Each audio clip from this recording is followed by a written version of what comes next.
ain't a astronaut. They didn't teach much technical in the police academy, and I never was much of a pilot, so my landing craft didn't grease the surface of Mars, but rather it crashed into it. Gave me a hell of a headache. When I finally got myself into the spacesuit and out of the lander, the suit's heater kicked into gear, but still couldn't keep me from shivering. Mars was cold. The moon had been cold too, but only at night. And even then, there were enough people moving around in the domes to keep you toasty. Mars was different. A frozen tundra under a pink sky, empty as a pilfered tomb. There was no welcome party. I wasn't expecting a red carpet, but I figured the locals would at least show up to watch the landing. It's not like there's much else to look at in the wasteland of Hellas Basin. I didn't have much to unload, just 2 duffel bags sealed in plastic. So I pulled out my luggage while I waited. I had also brought along my cherished sidearm, a modified Remington XHK. It's an older model, 2250, and most cops these days prefer the new platinum Zhao Berettas. But when you're the department's poster boy, they let you choose, and I chose the Remington.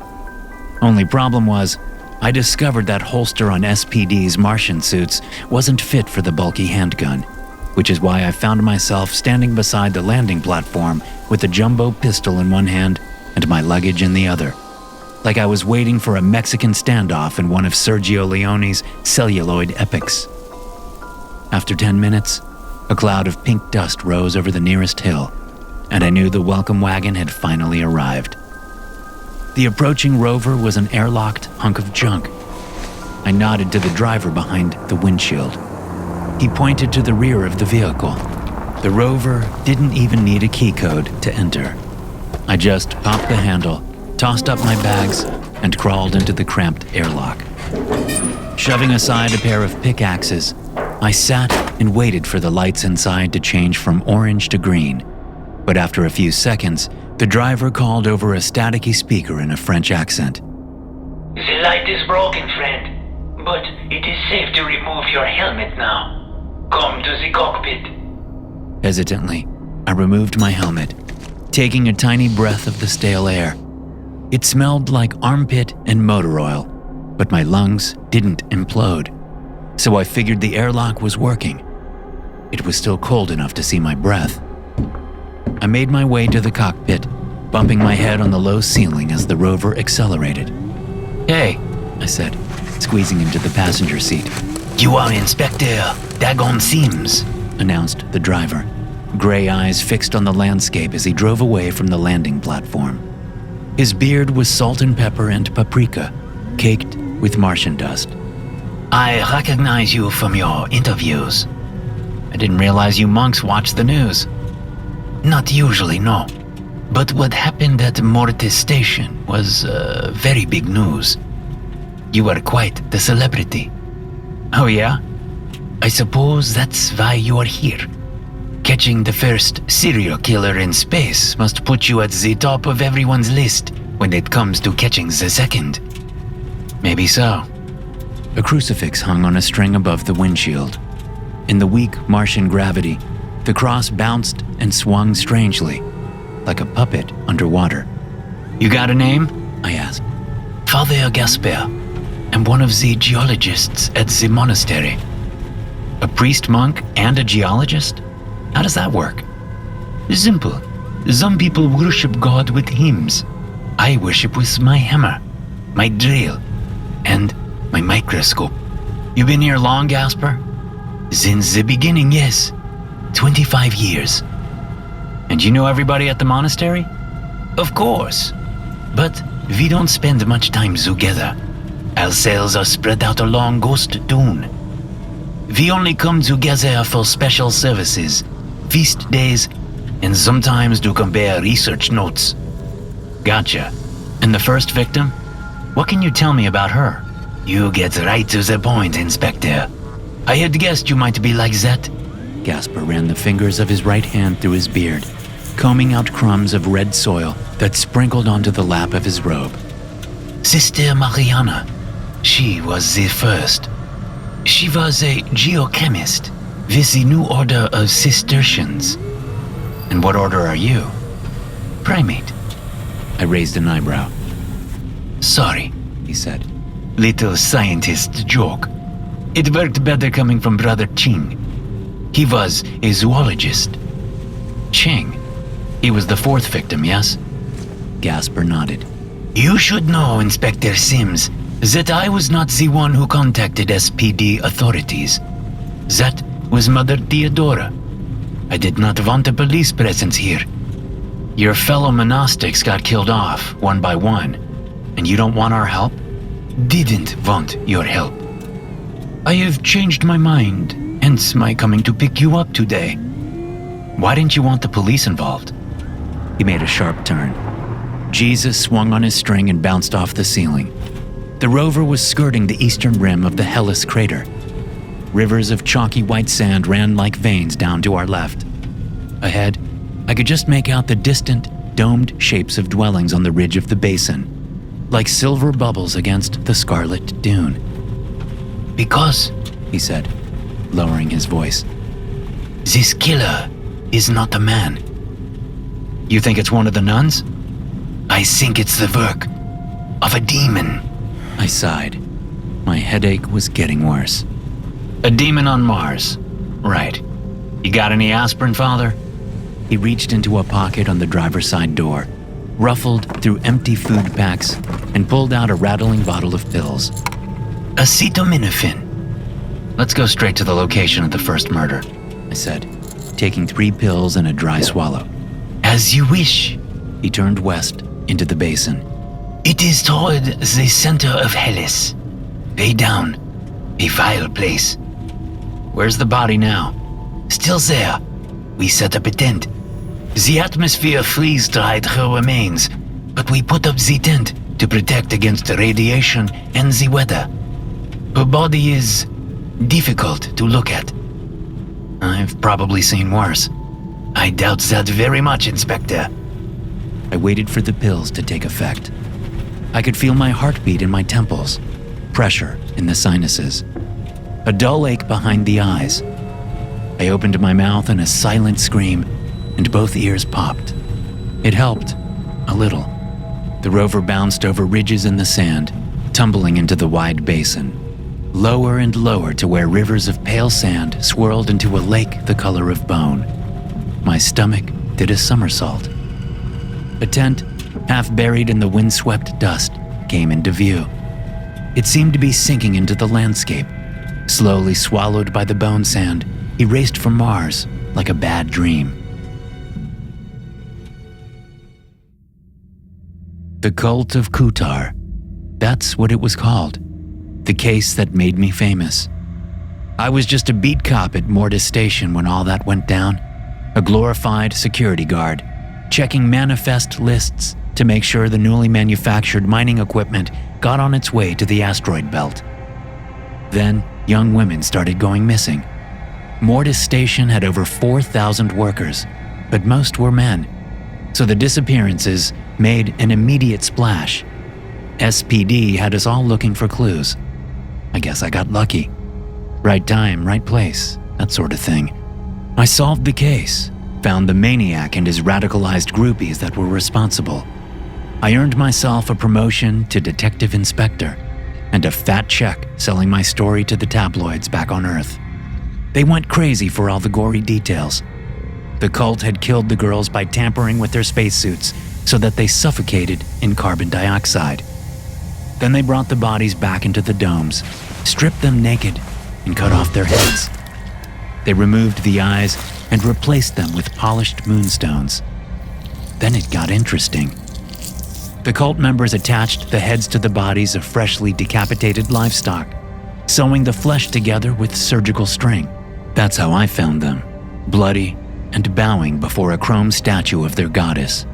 A pig with the head of a girl from Shanghai, a goat with red locks tied in braids, a calf with an afro and pearl earrings, etc. 18 victims in all. Weird shit.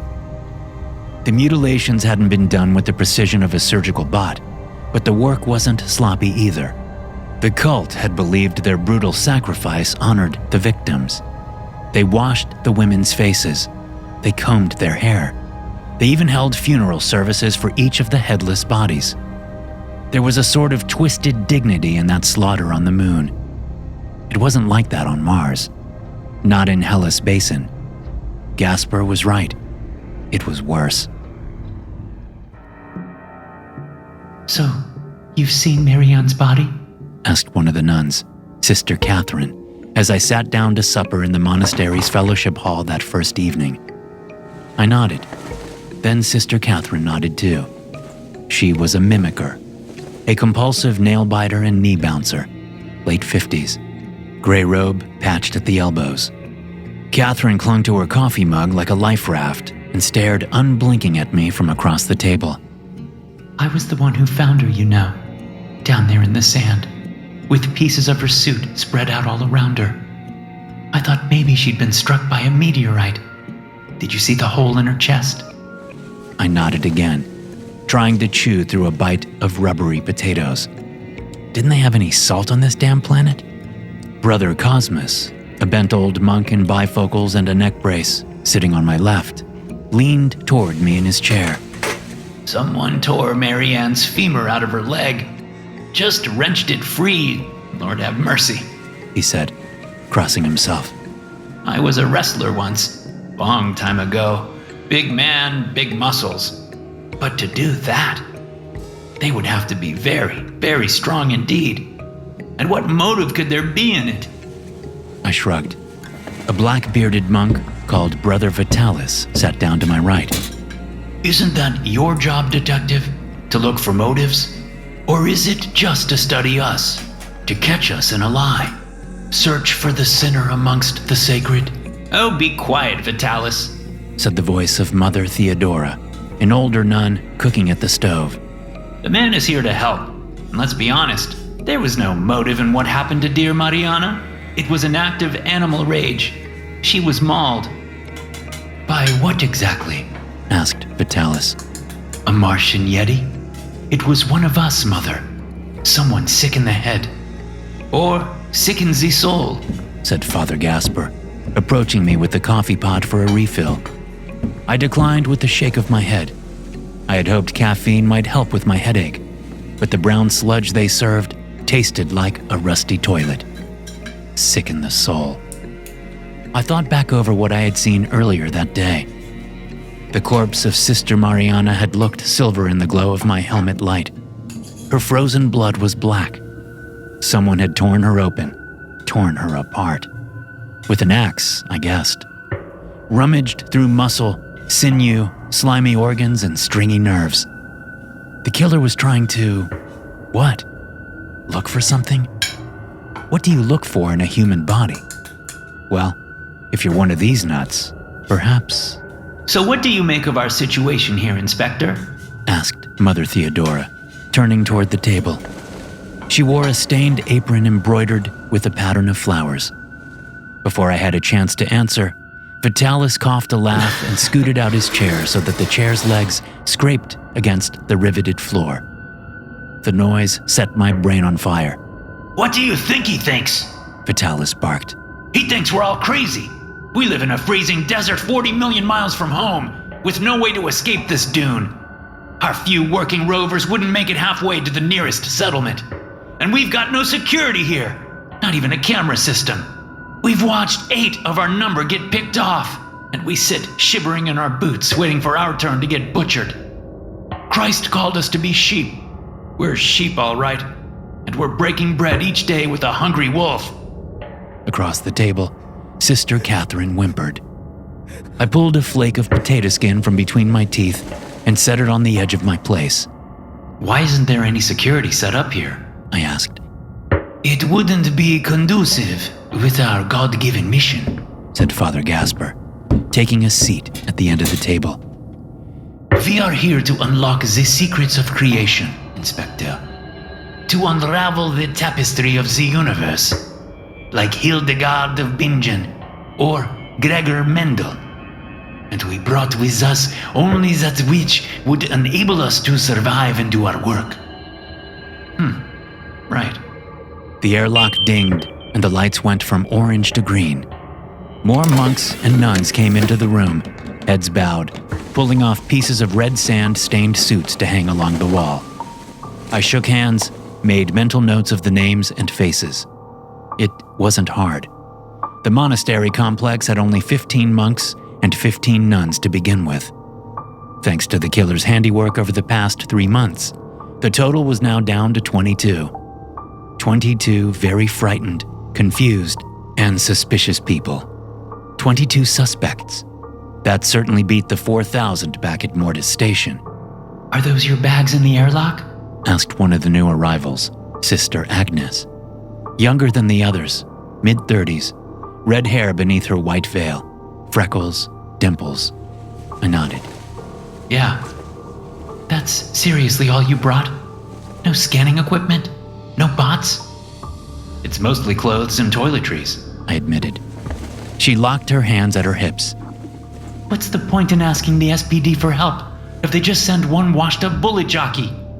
Well, it is Dagon Sims, said old brother Cosmos. He's their most famous detective. Doesn't mean he's their best, countered Sister Aggie. She's got a point, I said, grinning. Aggie turned and shoved her helmet onto a wall hook. Didn't the SPD have a whole army of cops and bots patrolling Mortis during the whole Kutar thing? Why should this be any different? Where's our army of cops? Pushing away my mostly uneaten dinner, I turned to the assembly at large. Odd group. Lots of beards and funny accents. Lots of robes and crucifixes. Lots of bloodshot eyes. The desperation in that room was suffocating. Mother Theodora was obviously the one trying to keep things sane. She moved from person to person, handed out suppers, touched wrists and elbows and cheeks, until she came to the side of young Agnes. She handed Aggie a plate with only a curt nod, though their eyes locked. You might as well know, I told the group. This ain't Mortis Station. Meaning? Asked Aggie. Meaning, nobody cares what happens to us, said brooding brother Vitalis. Right?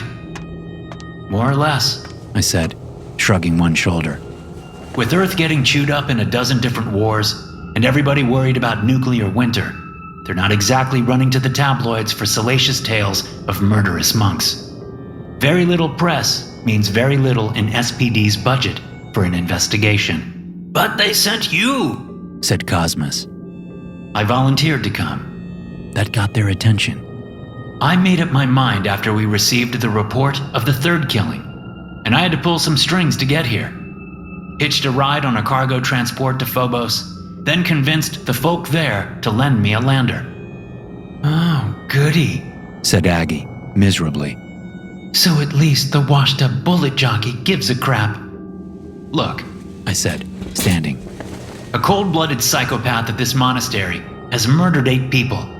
I'm your best hope of catching that killer before there's a number 9. That's just how it is. There followed a moment of deafening silence. Sounds hopeless, grunted Vitalis. Someone in the group started crying. So then fragile Sister Catherine started crying. Mother Theodora rushed to lay a hand across her shoulder. I turned back to the table, desperately hoping they'd pull out something packaged for dessert, shrink-wrapped with lots of corn syrup and preservatives. Christ, but what I wouldn't have given for a goddamn Twinkie just then. The next morning, Father Gasper shook me gently awake where I lay on the Fellowship Hall futon. Piece of shit furniture. Felt like sleeping on a kitchen counter. He offered to play chauffeur to the sites of the other 7 murders. I choked down 2 cups of coffee and a handful of acetaminophen, then suited up, tossing a borrowed knapsack over my shoulder as a makeshift holster for my Remington. We took his rover to a few locations along Ghost Dune. Murders 3, 5, and 6. Mariana's brutal crime scene had been tinted, but there wasn't enough material to cover all the sites, so they had removed the other corpses and stored them in an unused cell. But I wanted to investigate the locations anyway. There was nothing special to note, just a lot of rocks and sand. At midday, Gasper said he had to take a break to hear confessions. I asked him to tell me if anyone confessed to 8 grisly murders, but he didn't think that was funny. I guess monastics have their own type of humor. Gasper handed me off to Mother Theodora for the rest of my murder scene tour. I hopped from one rover to the other, bidding Father goodbye and Mother good day, like some kid from a broken family. I gotta say, I preferred Dora's company to Gasper's, mostly because her rover was clean and she drove nice and slow. Gasper's driving had my brain rattling in my skull. I am a climatologist, she told me, as we made our way slowly up the ridge. I joined in '85 to study the early terraforming's effect on this hemisphere. But it's been difficult to get any work done lately. Most of us feel that way, though some have found new fervor in their work. For my part, I'm mostly focused on keeping the younger sisters calm and sane. And I do the cooking, the cleaning. Father Gasper handles the brothers. And is it strange to have monks and nuns living together like this? We don't live together, and we are generally sequestered, hermit-like, if you will. What you saw last night at dinner? That's unusual. It's new, because of... Gotcha. I grinned and cleared my throat. And tell me, Mother, how long have you and young Sister Agnes been an item? Her gloved fingers tightened on the steering wheel. She was silent for almost a minute.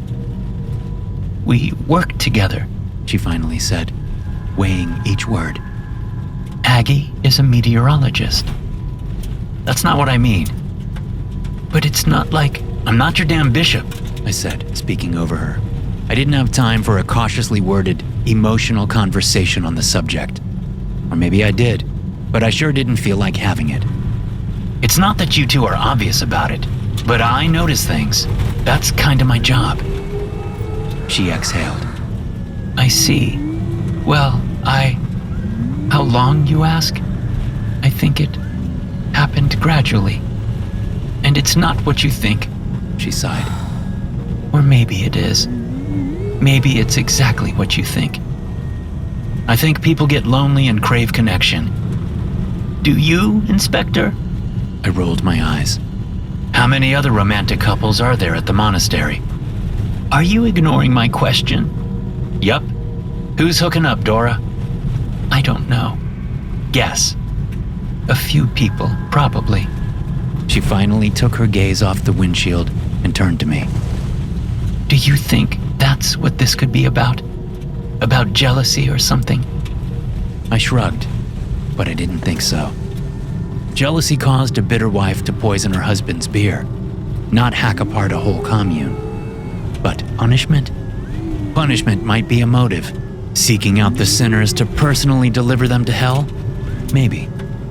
But here sat sweet old Dora, with her hot young girlfriend Agnes safe back at home. Had the killer not yet reached them on the list of wrongdoers? How long could a list like that be at a place like this? Are we almost to Ching's cell?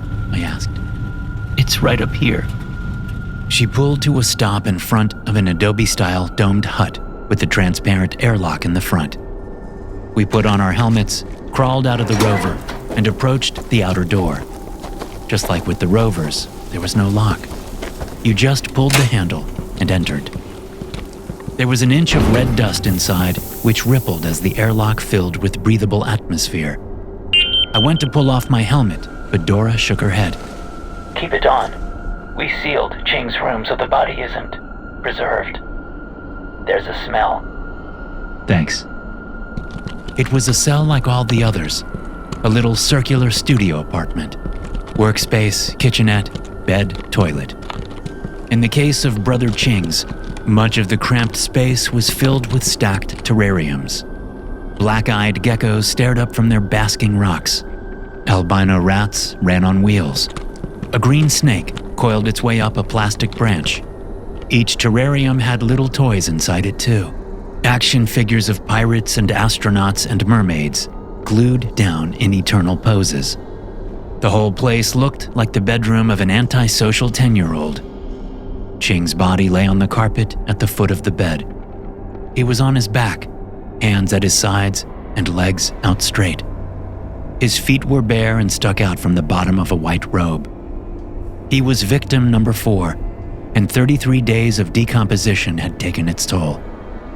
"Okay then," I said, stepping over to kneel awkwardly in my suit and examine the corpse's face. More accurately, to examine the head, seeing as there was no face. The skin from the chin to the forehead had been peeled away, leaving behind a blackened skull. Ching was only 27, said Dora. Funny little man, almost blind. Wore these thick glasses that made his eyes look so big, like one of his lizards. I don't know what happened to his glasses. "I'm pretty sure he was attacked in bed," I said, pointing at the bloodstains. "Then he rolled out and died here. I take it you never found the face? Was there much of a search effort for it? Dora? Mother Theodora?" She had gone ashen, her eyes fixed on the corpse. No, she finally said, swallowing behind her mask. I mean, yes. Sorry, yes, there was a search. After Brother Stephen was killed and we saw that his feet were missing, I convinced Father Gasper that we needed to search all the cells for evidence. A lot of the others resisted. We monastics tend to be very private people, but in the end... Peer pressure. She nodded. "You all find anything interesting?" I asked. We found a lot, but nothing that would help with your investigation. I'm guessing that means lots of disturbing pornography, but no human body parts, There's a joke there somewhere, but I can't think of it just now. She crossed her arms as if to hug herself, but her bulky spacesuit made the gesture look useless. No comfort in a time and place like this. "Was any of the pornography you found particularly gruesome or violent?" I asked. She shook her head, but her expression looked wounded, maybe angry. You think we're hypocrites, she said. "Most people are." You don't like religion, do you, Inspector? You don't like us, or this place. We're not perfect, but I assure you, it isn't that bad here. "Well, of course you'd say that. You've got a hot girlfriend." I turned back to the corpse. "Say, is it just me, or does it look like Ching here is trying to say something?" She knelt beside me as I leaned down to the disfigured head. Something was moving, just under the tongue. The bloated flesh quivered. "Oh, Lord," Dora whispered, crossing herself. "Don't worry," I told her, reaching with my glove to shift the tongue. "I think it's just..."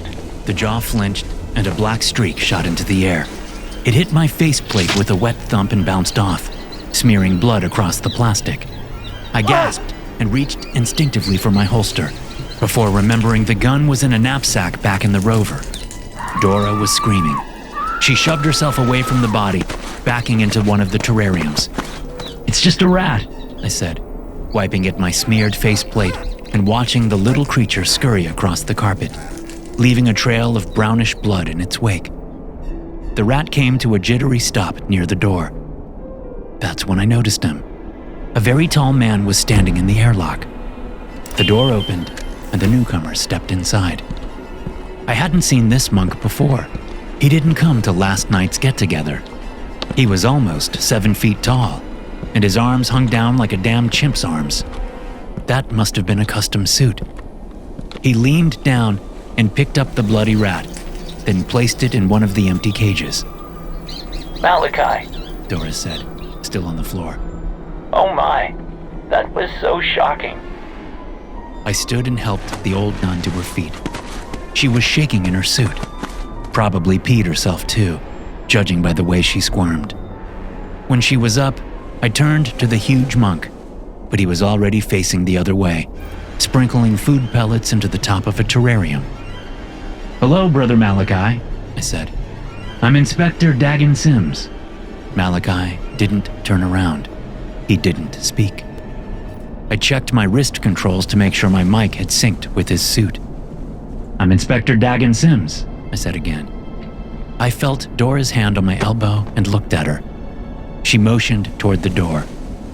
We walked into the airlock, leaving Malachi alone inside the cell. "What's his deal?" I said. Malachi is our mechanic. He's a bit slow and not very social, but he's good with machines. And he's not a brother. Not yet. He's a novice. He's a big guy. Tall. Very strong. She cast me a look of pure venom. It isn't Malachi. I watched through the glass as the novice mechanic moved from cage to cage, refilling water trays and tossing in glovefuls of freeze-dried worms. I was ready to leave this cell to find some lunch. But, as it would be rude to make Malachi wait for the airlock to refill all over again, we waited for him. When his task was finally done, he opened the inner door and stepped into the airlock with us. It was a tight squeeze, claustrophobic. Father Gasper wants you, said Malachi in a gruff voice, his eyes downcast. Why is that? Asked Dora. Found another, he said. Another what? I asked, a moment before clarity crashed over me. They found another body? Just now? Malachi nodded. Oh, Jesus, no! Panted Dora. Who? Where? Malachi shrugged one huge shoulder. The tower. Dora and I turned as one, jamming on the airlock button, as if that would make the air leave the room faster. It means the radio tower, Dora told me, her voice quivering. It's on the ridge, a mile south of here. The airlock dinged. The door opened. We ran for the rover. Sister Zita was hanging from the crossbeams of the radio tower, about 20 feet off the ground. Arms spread, ankles together. Like Lady Jesus in a spacesuit, except she wasn't wearing a helmet and the top of her skull had been removed. Clean cut, just above the eyes. I couldn't tell from looking up at her, but I guessed that the brain was missing. We must get her down, wailed Brother Cosmos. The old monk leaned on a chrome cane at the foot of the tower. Where's Malachi? He can climb the tower. We must get her down. Dear Sister Zita, come, all of you, help me get her down. Not quite yet, I said, approaching with Dora. The body's gotta stay put for me to examine. When I'm through, then I'll take her down myself. Cosmos continued to moan. Dora went to him, took his elbow, and helped him sit on a large flat stone. Brother Vitalis was there too, standing with his arms crossed, shaking his head over and over, and muttering in what sounded like Latin. Another nun knelt by the tower, prayer beads hanging from the interlaced fingers of her gloves. A second rover rumbled up from the south and parked beside Dora's. Monastics poured out, led by Father Gasper. As the mics in their helmets synced with my suit, my helmet speaker blared with hissed whispers and desperate sobs. A young monk I hadn't seen before began jabbing his fingers at anyone and everyone, demanding to know where they were this morning and who they were with and who saw him, because it wasn't him. He was cleaning the church and he can prove it, and it wasn't him. Wincing from all the noise, I turned away from the gathering mourners to face the cliff edge and Hellas Basin beyond. I twisted the volume knob on my sleeve. The voices died away. It was a windy day on Mars. Tissue paper clouds hovered across the basin, their shadows slinking over the wrinkled surface like ships on the red dunes.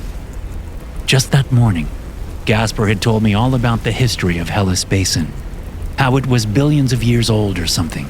I don't know. I wasn't really listening. But it was certainly big. Big and empty and Arctic cold. The monk said Mars has a lot of what they call ghost dunes, titanic wrinkles in the desert, ancient casts of sand and lava shaped by the wind, the sort of places that would be national parks on Earth, back when that sort of thing still existed. A hand landed on my shoulder. Turning, I saw Gasper talking fast behind his faceplate. I turned the volume back on. Sorry, needed a quiet moment to think. What'd you say, Father? They are getting rowdy, Inspector. They are scared. No shit. I made my way back to the tower, where despite my earlier instructions, several monks were now attempting to climb. I told them to get down, then turned to the group at large. Gasper stood at the head of the gathered monks. Dora stood with the nuns. She was assisting, with calculated emotional distance, a rather miserable-looking Sister Aggie. The young nun had vomited inside her helmet. Gross. A few monks were still shouting. Hey! I called out. Shut up! That means you too! Here's what's gonna happen now. Gasper and Dora are gonna lead you all back to the Fellowship Hall, then gather anyone else on this dune. I want everyone in the building. I'm gonna investigate the crime scene here, then come join you. This afternoon, I'm gonna speak with each of you alone, one at a time. Until I am done, I don't want anybody talking about where they were this morning. Not a word. Take a temporary vow of silence if you need to. Everybody got that? General assent. They got it. They were eager for guidance, desperate to be told what to do. Good. Father Gasper, come here a minute. As he came closer, I adjusted the suit's knobs until only his mic and my mic were connected. Tell me, do your suits record global positioning, or even med stats? Anything I can use to verify people's accounts? He shook his head. No. The suits keep track of our health, of course, but are programmed not to make any record of that data. It wouldn't be conducive with... Conducive with your mission. Got it. I was afraid of that. I muted my own mic as I walked to the foot of the tower and began to climb. Not conducive with your goddamn piece of shit monk bastard mission, goddammit!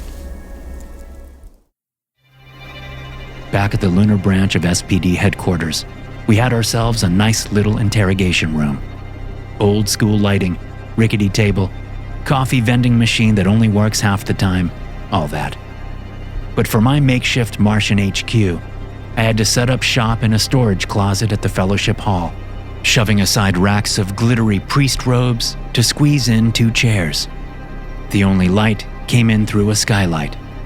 As the afternoon deepened into dusk, the light changed from pale rose to a blue glow. I rubbed my eyes and strained to focus on the scrawled notes in my notebook.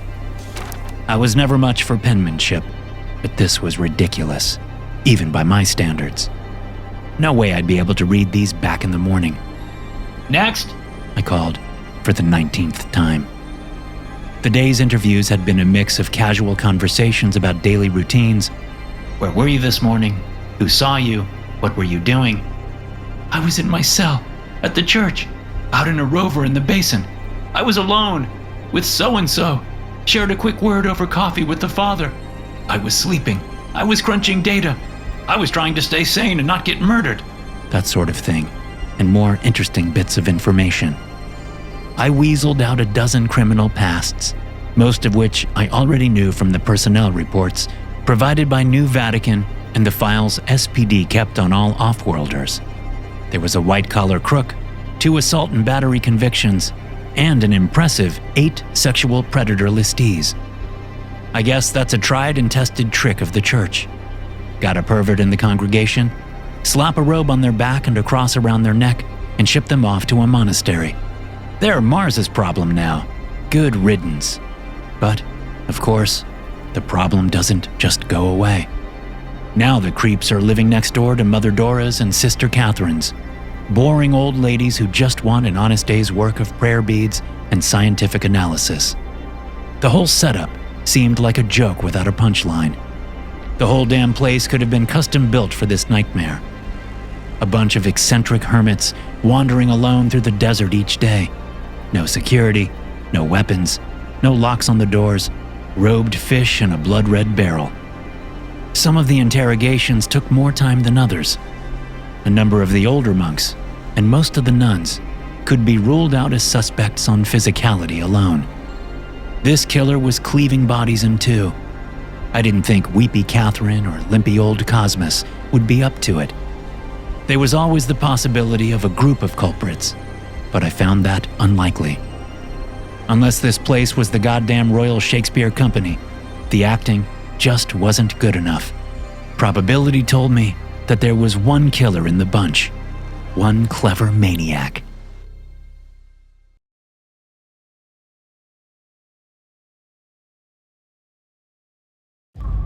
The most obvious candidate for Bone Ripper was that big novice Malachi, but Dora wasn't lying about his lack of intelligence.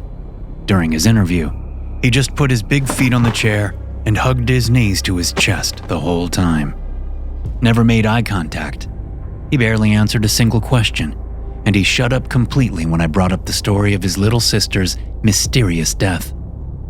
Records showed he had been babysitting her at the time. He was 10, she was 3, and somehow she ended up in the oven beside the pot roast. Yikes. The young monk who was shouting back at the radio tower, a botanist named Brother Jacob, he had a full-blown panic attack in my closet office. I had to wait 5 whole minutes for him to get control of himself enough to talk. That didn't help with my headache. At lunchtime, brooding Brother Vitalis nearly punched me. That was interesting. Turned out the man had been an officer in the Star Dawn Freedom Army when they took Dubai in 2080. And when I asked if he personally carried out any of the infamous 1 million beheadings, I guess he took that personally. He swung a right hook that might have broken my jaw if I hadn't ducked in time. Right then, I said, as Gasper entered and sat across from me. Welcome to the hot box, Father. He smiled. At the screen between these chairs, and this could almost be a confessional, Inspector. I ain't here to offer absolution. The priest's smile widened, showing his yellow teeth. Then why are you here, Dagon Sims? I just didn't mean in this closet today. Why did you come to us, really? Crimes have been committed. I'm a cop. A cop who volunteered for this assignment. It's an interesting case. Why is it interesting? Are you a geologist or a shrink? I am a pilgrim, searching for answers. You and me both. Then enlighten me. What questions really brought you to us? I exhaled and scratched my chin. I needed a shave, and a decent meal, and a good night's sleep on a real bed. Why do you think I'm here, Father? Let me guess. Because of what happened on Mortis? Because of the cult of Kutar? Because I'm sick and tired of watching fanatics use Stone Age religion to justify multiple homicides? No, nothing so general. I think you're here because of Axel Rask. I paused. I might have shuddered just a bit, but in my defense, it was getting cold. What about Axel Rask? I saw his picture in the news. The brilliant young engineer, so tall and handsome, golden-haired with the blue eyes, that charismatic smile. You can see why he was able to recruit the members of his Kutar cult. Yeah, I know. I caught him. I also shot his dick off with a 66 special. You see that on the news too? Rask decapitated young women, didn't he, Inspector? He cut out their eyes. Then he had his followers sew the women's heads onto pigs and cows and horses. It was horrific. There weren't any horses. You stopped him. You've looked evil in the eyes, Inspector. True evil. How did that make you feel? I adjusted my aching butt in the chair, looked up at the skylight. Violet. It was almost sunset. I sniffed a laugh. It made me feel hollow, I guess. I don't know. Gasper nodded. And you don't think, perhaps, that is why you traveled 1,000,000 miles to join us? People come to monasteries for many reasons. Or, put another way, for one reason. What a poetic sentiment. I looked at him and cleared my throat. Where were you this morning? I was with you, remember? And afterward? Hearing confessions. You're the keeper of secrets, aren't you, Gasper? You know where all the skeletons are buried. I don't know about any skeletons. I sighed and reached under my chair for a water bottle. I took a swig. Recycled urine. It always tasted like steel. Tell me, Father, you still think these killings are the work of a demon? An actual demon? I do. And how exactly would that work? Is that like some floating corporeal spirit? Or does it possess someone's body, like in The Exorcist? I'm not Reagan. I'm not Reagan. All that shit. Is that a cinema reference? Yeah, a really old one. There have been a dozen remakes, but you gotta find the original, 1973. Back when cinema art meant something. Gasper reached a hand up to his beard. Pale fingers, calloused, yellow nails. He ran the fingers through his beard, combing the tangled white and black. Evil is complicated. There is old power in this place, where we built our monastery. A crater blasted by an ancient asteroid. Fire from heaven, Inspector. Sodom and Gomorrah. Violence. Judgment. A wiping of the slate, and a chance to build something new. Do you follow me? Not really. The pressure in my head was building again. A dam fit to burst. I closed my eyes and massaged my temples with the knuckles of both hands. I think we're done, Father, for now. Can you send Theodora in on your way out? She's my last one. Of course, said the priest, rising. Out went the paw of this dysfunctional family. In came the maw. You look tired, I told her. I feel numb, she said. I'm sorry about Sister Zita. Yes, it's awful. Indescribably awful. The light from the skylight was nearly gone now. Just a dim purple glow, like a black light in some rave. Like the chilly incandescence of outer space. You know these people better than me, Dora, I said. And you got a keen mind and a keen eye. I'd like to think so. So, who do you think it is? The nun squeezed her hands into fists and laid them on the lap of her robe. I don't know. Who are your suspects? Do you have a list? Yeah, I suppose I do. I cleared my throat. Vitalis is unhinged and has a history of violence. Same could be said for Malachi despite your feelings. And Father Gasper? There's something off about him if you ask me. He knows all the secrets, and he just might be the second most self-righteous son of a bitch I've ever met. Then there's elderly Cosmos. Something's not right about him. He's too frail to be ripping femurs out of legs, obviously. But he could be influencing one of the younger monks. Nervous Jacob comes to mind. Dora nodded, slowly. A long list. I guess I'm not on it. Should you be? Of course not. Or maybe yes. Sometimes, late at night, I think it could be me. Or any of us. Or all of us. Possessed, maybe. Mars gets very quiet, Dagon. When the wind dies down, the soul can sometimes hear things in the quiet. I leaned forward. Do you hear devils in your ear, Theodora? Do they whisper to you? She relaxed her fists in her lap. I think some devils we take with us, even all the way out here. So you agree with Gasper then? That the answer is supernatural? She shook her head. No, that's silly. It's just that it doesn't make any sense. So maybe we don't know. Because the answer is unknowable. I sat back and sighed again. There's no need for that, Inspector. You're not understanding me. I don't mean the answer is irrational. I mean it's something beyond rationality. Beyond rationality. That sounded like something you'd hear from the pulpit. When nothing makes sense, throw sense out the window. Out the airlock. Out into the frozen sands of Mars. Blame the devils. Blame the alignment of the stars and planets. Blame the Big Bang. Anything to ease your mind and get on with your day. Even if somebody just scooped the brains out of your fellow nun's pretty head. I spent the next few days adding to the unintelligible scrawls in my notebook. I verified schedules, uncovered 3 more affairs, learned to stomach the coffee. It took a while to make a thorough investigation of all the other corpses. Besides Sister Mariana in the tent and Brother Ching in his hut, they had all been stacked like bloody popsicles in an empty cell. I rummaged through the cold remains, made notes of the missing pieces: ears, hands, forearms, a heart, a spine, some genitals. Several of my interviewees had told me they feared the killer was a cannibal. More than one had dreams of being boiled or roasted or locked in a microwave oven. Bullshit. Nobody eats kneecaps or a spinal column. This was something else. Weird shit again.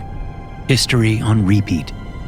If the wars on Earth ever slowed down, the tabloids might just buy up this story after all, if I could ever make sense of the narrative. The whole ordeal felt random. Humans aren't very good at random. Even bots struggle with it. Sister Aggie told me a theory of hers. She thought the killer was influenced by weather patterns, and she'd been trying to chart a connection between the dates of each killing and the atmospheric conditions at the time. I didn't see much hope in that, but seeing as it was as good as any others I had, I found myself suiting up to go with her to the weather data station late one morning. I said my goodbyes to Mother Dora and Sister Catherine, who were drinking coffee in the fellowship hall, then slung on the knapsack that served as my holster and headed out on foot beside Aggie. We trekked east into a flat expanse of sunburned boulders. Aggie moved fast, almost like a native of the Red Planet.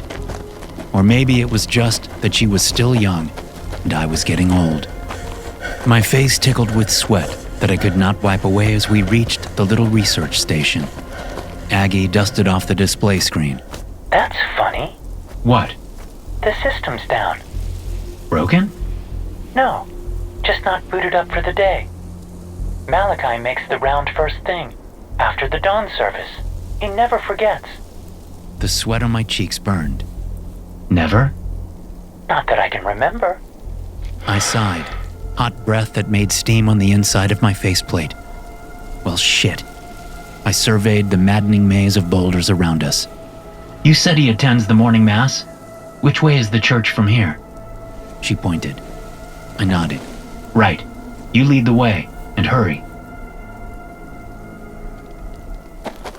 The church at Ghost Dune looked like the unholy offspring of an ancient temple and a junky cargo cruiser. Its exterior was a tapestry of dusty pipes and wires. An airlock attached to the main building, which was laid out in the shape of a cross. A dome rose up in the middle, like a titanium cocoon topped with a golden crucifix. The cross seemed to glow in the sunlight.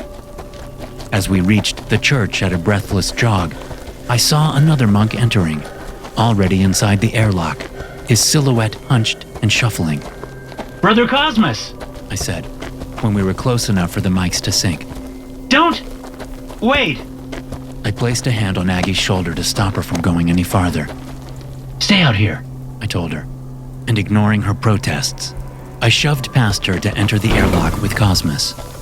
The old man peered at me curiously, blinking through his thick glasses that reflected the pink morning. I must light the votives, He told me. Your candles can wait. I gotta check something out. Stay here. The lights overhead changed from red to green. The inner door was unlocked.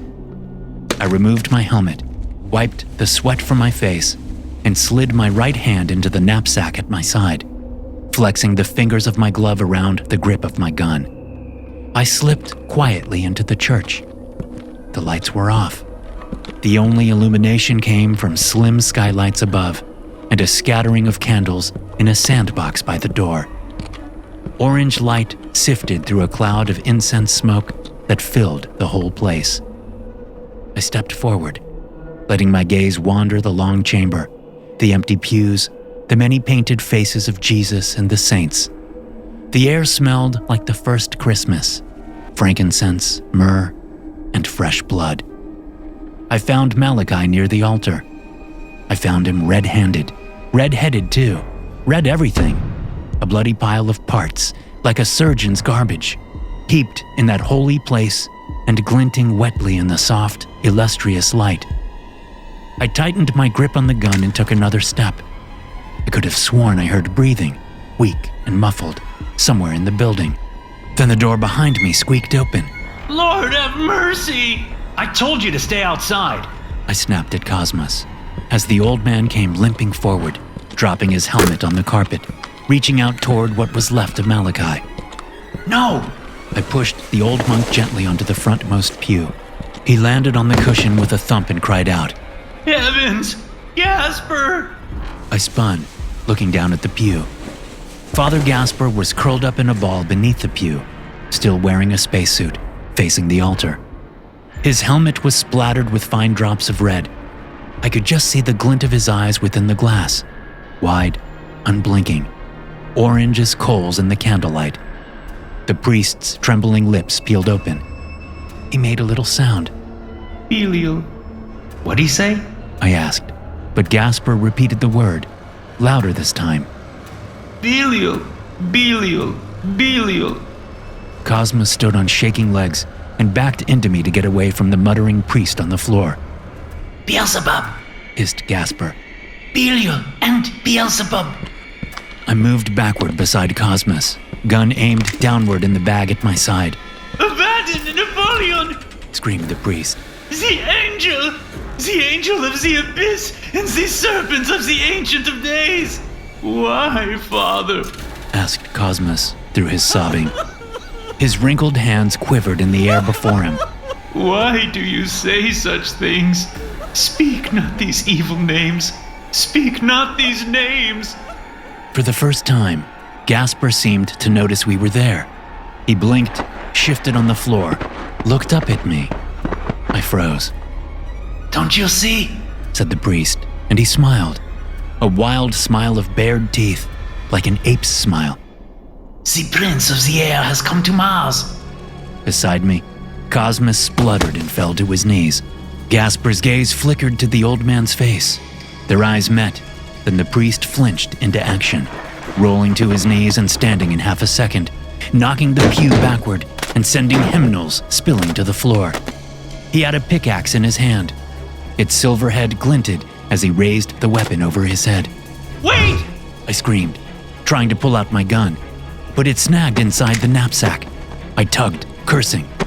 Snarling, the priest lunged at us. I fired, the gun still in the bag. The bullet hit Gasper in the chest with a metallic clang.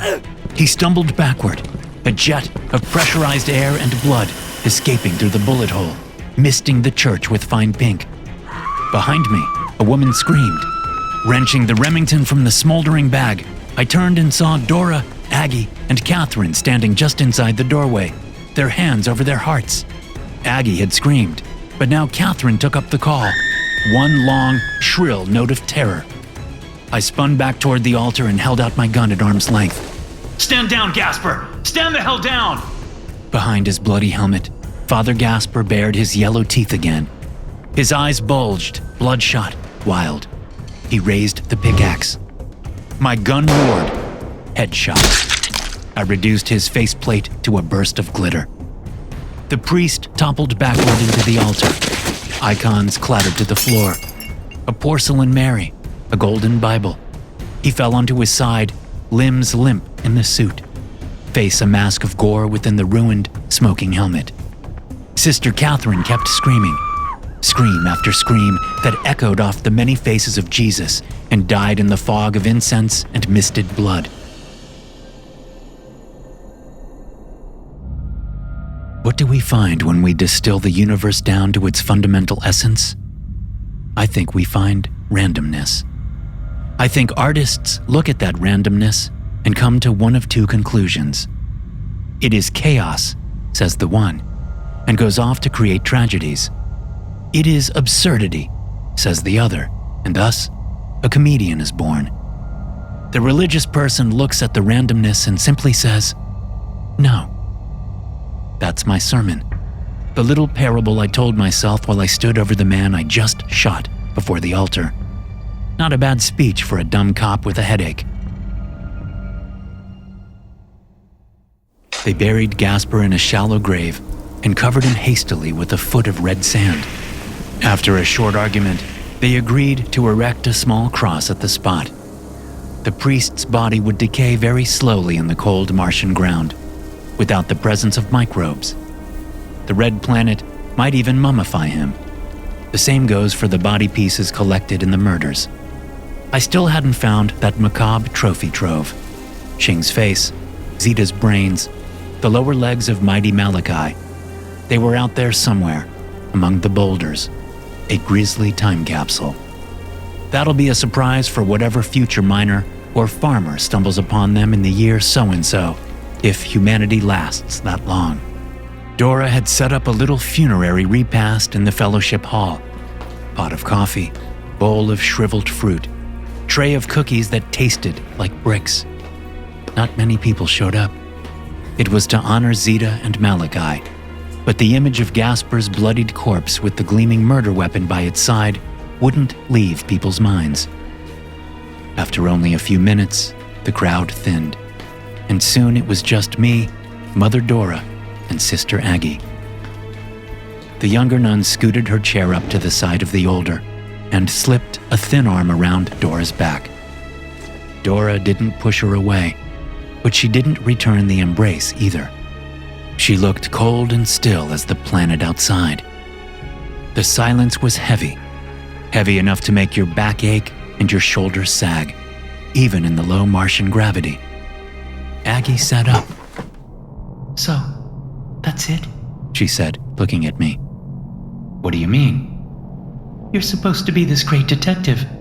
You come all the way here, poke around, let 2 more murders happen right under our nose, then what? Just happen upon the killer and shoot him? Poof, the end. What did you expect? Basil Rathbone and a deerstalker to catch the culprit just in time? Who is that? He played the best Sherlock Holmes. The who? Doesn't matter. I placed an untouched cookie from my napkin back onto the tray. Sometimes this is how it goes. You get lucky, or you don't. Sometimes you never catch them. At least, now it's over. It doesn't feel over. It feels hollow. Give it time, I told the ladies, lying through a half smile. Things will get back to normal. I wandered off Mars ASAP. I was actually starting to miss Mortis Station, with its crowded corridors, its gang fights, all the office politics at SPD. The quickest way back I found was to hop on a prisoner transport that would be passing by Mars for a gravity assist on its way from the belt to Earth by way of the moon. I'd have to stay in one of the unused prisoner cells on board, but I didn't mind. Hellas Basin had felt like a prison the whole time. And so, when the time came, a few days after the incident in the church, I was up early and eager to be on my way. I would take a rover to my lander, then fire it up and dock with the transport in Martian orbit. I loaded up my bags in the back of Gasper's old rover. It's not like he needed it now. Nobody came to say goodbye to me, just like nobody had come to say hello. I was alone with my headache. That hadn't gone away. If anything, it had gotten worse since the shooting. The blast of my Remington wouldn't leave me be. It kept ringing in my ears, like a bell. Ding dong, the priest is dead. The wicked priest. He's gone where the goblins go. Below, below, below, yo-ho. The wicked priest is dead. The sun came up as a blue-white ball of fire, casting shadowy twins of the dunes over the sandscape as I drove south to the landing platform. In his place above the dashboard, Father Gasper's crucifix dangled and danced. The bright blue eyes painted on its wooden face watching me. That was a dumb paint job, giving the Hebrew carpenter blue eyes. I gave the crucifix a little flick. What are you looking at? Turning back to the wheel, I pushed the accelerator all the way down and felt the rover grumble as it sped along the sand. On his string, Jesus continued to stare. Wait, I said, and my foot relaxed on the accelerator. The world went soft. My breath came out in wisps of fog. The answer is in the eyes, I thought aloud. Gasper wasn't angry. He looked at Cosmos. He looked the old man in the eyes. Then he freaked. He raised the axe, but he wasn't angry. He was scared. He was scared shitless. Scared of what? Shit! I punched the steering wheel. Shit, shit, shit! I made a U-turn and jammed my foot back down on the accelerator. the rover's wheels kicking up sand, and headed back north to the monastery. Mother Theodora's cell sat by a high overlook with a glorious view of the basin. I parked between the cell and the cliff edge, got on my helmet, and climbed out. I was in sort of a daze as I approached the airlock and opened the outer door. Orange light warned me to wait. I peered through the transparent inner door. Whereas other cells looked cramped, Dora's looked cozy. A flower-patterned curtain divided the little home into 2 rooms, a bedroom to the loft, mostly hidden behind the curtain. The right side was a sitting room. Dora was sitting on a sofa to the right with her back to me. She was very still, maybe sleeping. I tapped a gloved knuckle on the glass. It's me, Dora. I called out. I was about to leave, but I think I screwed up. It wasn't Gasper, Dora. Can you hear me? There was no response, no movement. Theodora! Her head moved just a bit. I exhaled. Scared me there for a minute. I'm coming in, okay? The overhead light changed to green. I turned the handle and stepped inside, helmet still on, hands shaking in my suit. Malachi's legs, I said, shutting the airlock door behind me. They weren't in the church. Why would Gasper kill him? Leave to stash the legs, then return to the crime scene? That doesn't make sense. And I think I figured out what made Gasper lose his mind and attack us. I stepped closer to the couch, speaking quickly. Cosmos! Gasper looked him in the eyes and then went crazy. And then I shot him. But he was just scared. Because he saw. Because... Cosmos? No, damn it. I don't see how it could be him either. It doesn't fit. Nothing fits. But it wasn't Gasper. It isn't Cosmos either, interrupted Dora, still turned away from me. Her voice was low and raspy. I hadn't heard it like that before, even after we found Zeta. How do you know? I asked. You didn't see the look on Gasper's face when their eyes locked. Not his eyes, said Dora. His glasses. Father Gasper saw the old man's bifocals and thought. He thought they looked like Ching's glasses. Do you remember, Inspector, how I told you Ching was missing his glasses? We never found them. I had to think. Yes, she was right. Why would the killer take the glasses? The other trophies had been body parts. My headache flared suddenly, a mighty pressure in my sinuses. A wave of nausea hit me, and I steadied myself on the back of the sofa. So, what are we saying? The killer wore Ching's glasses and Gasper thought, what? I walked around the sofa to face her. I froze. Dora's face was colorless, without expression. Her eyes were like the eyes of the dead. Dora?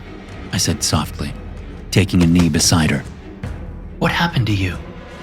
She swallowed. Her gaze was unfocused. The bedroom. I stood and turned in place, my boots squeaking on the linoleum, and approached the hanging floral curtain. I pulled it open. Aggie lay on the blood-soaked bed, naked, split open from groin to collarbone. The halves of her body shifted at an angle, like a portrait torn in two. Her torso had been hollowed out. Her face was turned away from me, thank goodness, and her hair spread out in a ginger halo on the pillowcase. I tasted vomit in my throat and forced it down. Oh my God! I panted, backing away from the bed, bumping into a coffee table, moving drunkenly backward toward the airlock. Did you do this? Dora shook her head. Then who? Then what the hell is happening here? The old nun turned her head to me then, very slowly. She raised her right hand, pale and wrinkled, with swollen knuckles, and pointed a finger at me. I didn't understand. What? She jabbed her finger in the air. Heart in my stomach, I turned and looked out the airlock behind me. Someone was standing outside, just beyond the outer door. Their silhouette was tall, taller than Cosmos, taller even than Malachi, much taller. I grabbed for my gun. It wasn't there. The Remington was back in the rover. You got any weapons in this cell? I asked, not daring to shift my gaze from the shadowy figure outside. That's a stupid question, isn't it? Dora said nothing. I stepped toward the door, took the knob in both hands, and held it fast. Little help that would be. The killer was now chopping people in two. The light in the airlock was still green. That meant the killer outside hadn't yet tried to open the outer door. So what were they doing? What were they waiting for? Dora, I need you to listen to me. You have to suit up. If I can rush him, it might buy you enough time to get to my rover. It's parked by the cliff. You can take it to my lander. Do you hear me?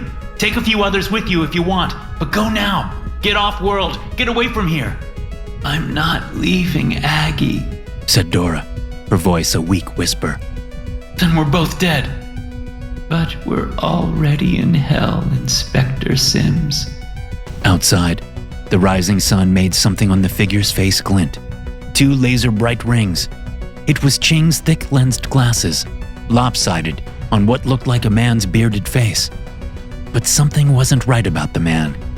He was too tall, too thin in some places, and too thick in others. And there was something else. Something so obvious, yet so inconceivable that I hadn't even noticed. Dora, he's not wearing a spacesuit. He is outside the airlock, and he is not wearing a spacesuit. It enraged me somehow, the impossibility of the sight. Adrenaline coursed through my veins.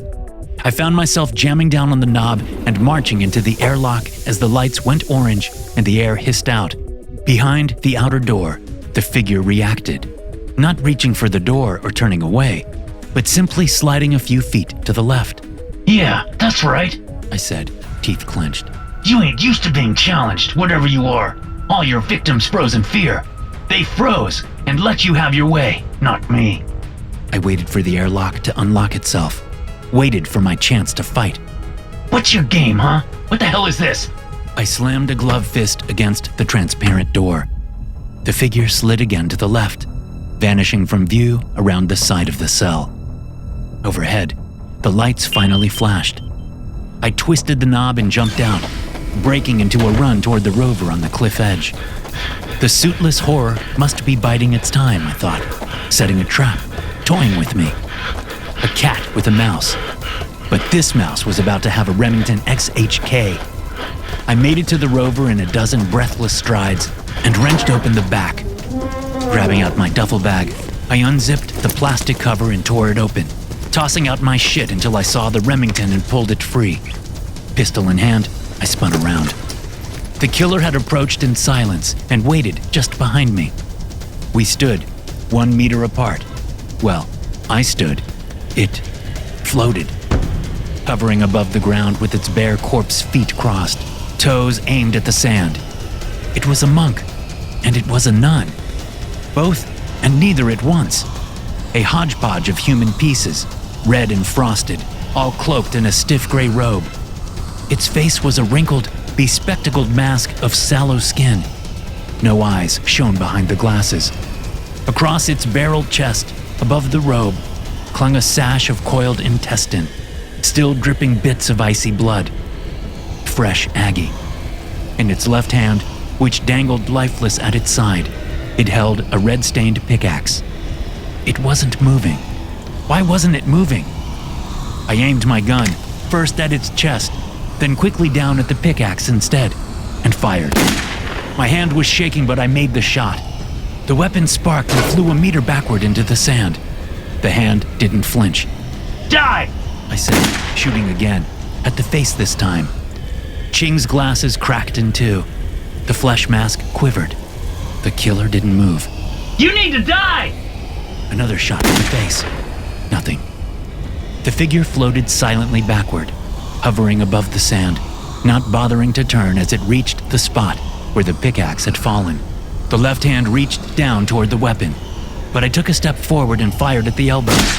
The limb broke in two, the blackened forearm and hand landing in the sand beside the axe. The severed elbow seemed to be smoking. What are you then? A bot? Are you a goddamn bot? I fired again. Neck shot. The face rolled off the shoulders. Headless, the monster hovered. Smoke rose in a twisted stream from the collar of the robe. The smoke didn't ascend and dissipate, but hung in the air, clinging to its source, like a tentacle of undulating silver. I looked at the smoke tendril rising from the neck, then to the smoke coming from the severed left arm, and calculated that both probably originated from the center, from the heart. I fired a bullet into its chest. There was a spark and a rattle and a high-pitched screech, like the nails of a god on a planet-sized chalkboard. I brought up my hands to cover my ears instinctively, my gloves colliding with my helmet, and stumbled backward. In the air, the killer spasmed. Its limbs flailed. The frozen robe shattered. The legs fell away, and the arms and the sash of bleeding intestine. Icy chunks of bone, muscle, and skin flaked off to pile on the ground. I lowered my gun and gazed upon the true form of the monster. A crystal torus hovered in the air, like an eye of black diamond, its glassy surface carved with 1,000 glittering faces. It was a rainbow jewel, rolling in on itself, casting geometric colors across the sandscape. Its edges leaked silver smoke in a dozen tendrils. At its center, there hovered an abyss, a circle of pure emptiness 3 inches wide and an eternity deep. I took a step closer toward the floating circle. What the hell are you? My voice didn't shake. My feelings had passed beyond fear, beyond wonder, beyond rationality. Why did you kill them? I asked. Were you just curious? Are you evil? Are you bored? Why'd you do it? The monster's smoky tendrils undulated in the air, each in its own way, a slow-motion dance without music or rhythm. Chaotic, absurd, insane. Why? One of the smoky tentacles began to stretch toward the ground. It rummaged through the fallen pieces of its human costume, found the pickaxe, and raised it once more. You're gonna kill me next? I asked. Is that what you want? I beat my left fist into my chest plate. This body? These tired muscles? This goddamn brain with a fucking hurricane inside it every minute of every goddamn day? Is it? I aimed my Remington. Beneath the pickaxe, between the arms of smoke, into the hollow center of the circle, I fired one shot into the abyss. The crystal torus vanished. The pickaxe fell into the sand. The colors were gone. It was over. Just like that. Poof. The end. Dora knelt beside me, now in her suit. I'll help you up, She said, offering me a hand. I realized I was on the ground, curled up, like Gasper had been in the church. I rolled from my side onto my back. I took Dora's hand. She helped me stand. Do you think it will come back? She asked. You saw it then? She nodded. I looked at the spot where it had vanished. I don't know. Maybe. Maybe not. It feels far away. At least for now. I think you need to leave this place, Inspector. You still have time to make your orbital rendezvous. You are not the person to handle this. I think you're right. I think this shit just got way above my pay grade. Mine too. I looked at the rover sitting idly by the cliff, all loaded up and ready to go. I'll contact the proper authorities as soon as I can, I told her. They'll get started on the official investigation. That won't be necessary. I will notify New Vatican. I shook my head. Nothing against you Catholic scientists, but frankly, this will need the top experts in the world. SETI, biologists, all the top minds searching for alien life. She blinked and, shifting her eyes from the empty air toward me, said, Alien life? What do you think you saw, Dagon Sims? I waved a hand in the air. The thing! The creature! Damn! Humanity finally has first contact! And the alien meets a washed-up cop and an old nun? Sounds like a dumb joke. Inspector Sims, that was not an alien being. What? You still don't get it, do you? What are you saying? I start to say. Then I get it. I sigh and shake my head. Right. A demon on Mars. I don't even know if I believed in God before. she said, her voice a guilty whisper. Not really. But now, a miracle before my very eyes. Miracle? You got a funny way of looking at things. I started walking toward the rover. The back was still open, with my torn bag and spilled things. I leaned down, groaning at a sharp pain in my right knee. That was new. I'd have to add it to the list. Under eternal migraines and waking nightmares. What will you do now? Asked Dora, coming up behind me. I lifted some boxer shorts off the ground and shoved them back into my bag. I got a flight to catch. I'll be home in a couple of weeks, back on the moon. Back in my shitty room. I'll make my report, then probably take a really hot shower. Maybe watch a movie. Something black and white. Then maybe I can finally get a good night's sleep again. And after that? Asked the nun. What will you do, Inspector? After all this? After what you've seen and experienced? I climbed into the back of the rover and reached for the handle of the door. I felt a sudden tingling in the pit of my stomach. The feeling rose, a rolling wave of giddiness. I couldn't help it. I laughed. God only knows, I said. Thanks for listening. If you enjoy these stories, be sure to subscribe to the podcast and check out some more of my episodes here.